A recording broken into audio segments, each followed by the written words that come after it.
to continue. The criminal compensation, okay. Otherwise, the other aspect is for taking over, me being incapable at my age, and this at the time of my murder, with the previous stress of what I'm going to go through now, mentally put me into automatic pilot, a bad nightmare that I wish I could wake up from.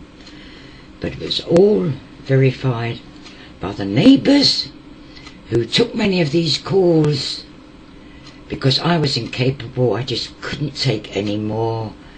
They really got me down. They made me ill.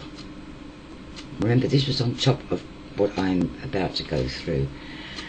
So now let's continue.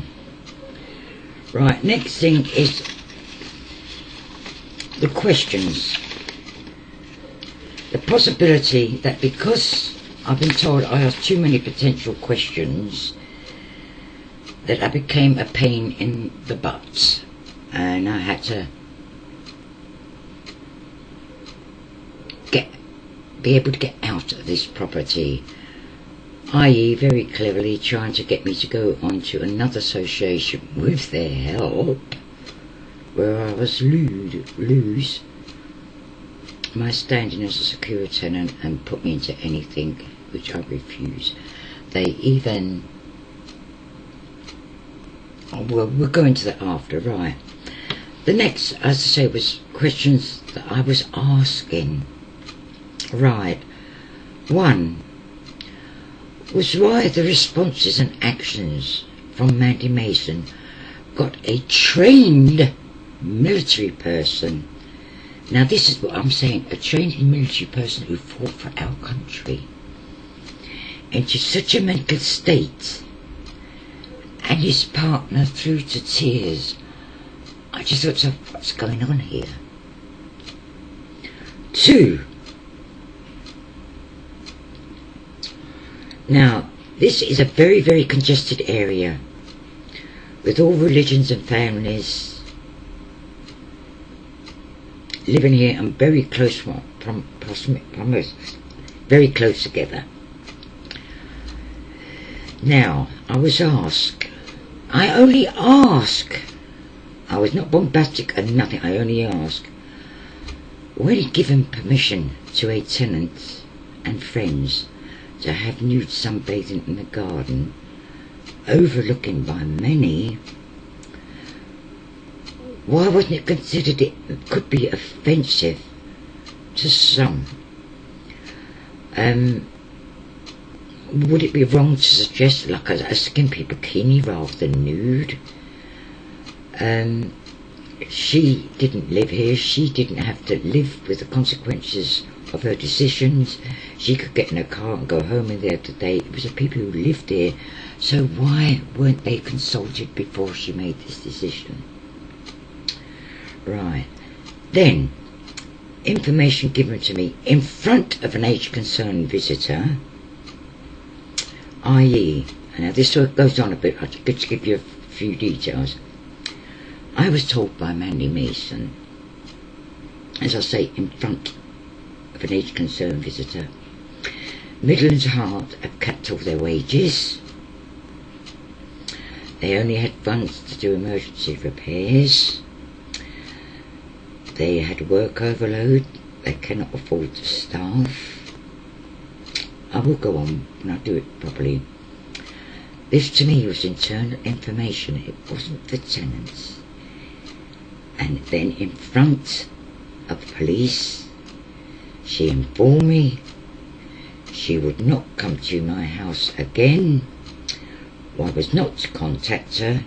If I wanted to see her for any reason, I was to go to Nicholas Street in Coventry.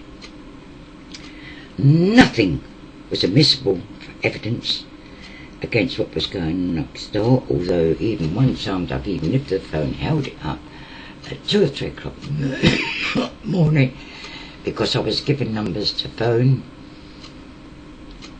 and and I had got their answering machines. Look, hear this.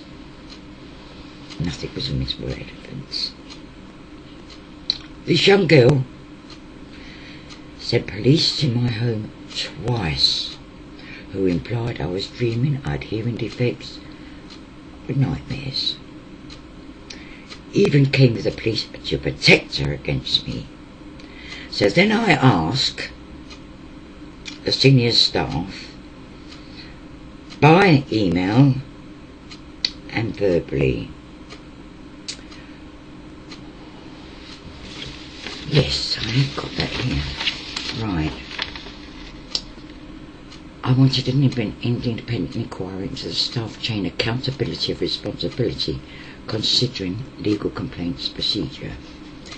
Did Mandy Mason consult her colleagues before taking action of applying for police protection? If so, were questions asked to verify her account of why police was needed to protect her against me? If colleagues knew and agreed, why wasn't information and evidence again verified by them? Before any details and information about myself and character by the staff verified before making a decision, why and what was said to defame my character to warrant police protection of to police officers two, not one. By police attitudes when they come, apparently they appeared ready for problems. What and why was given to these police to warrant them coming?